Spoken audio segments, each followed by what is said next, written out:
Hey everybody, it's Josh with Lifetime Exteriors, and today we're doing a Omni gutter system on this house. Now, Omni gutters were originally started to be used by builders and developers in the mid-70s here in the Chicagoland area.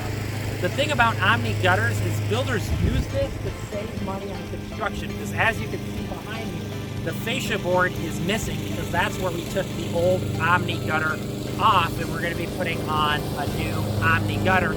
And this saved builders a few dollars to not have to put that fascia board on there.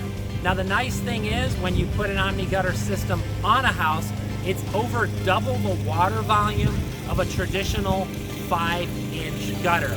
But when you have an Omni gutter system, you have two options. Go back with the Omni gutter system, or you would have to convert it to a traditional fascia and soffit system with gutter, but we'd have to put a fascia board back on there. So if you're not doing the roof, this makes it very difficult because you push out the fascia further and you can have issues with doing a traditional system if you're not doing the roof at the same time. If you have any questions or you would like an estimate on an Omni gutter system, feel free to contact us at the information below. This is Josh Shingles with Lifetime Exteriors, and I'll see you on the next video.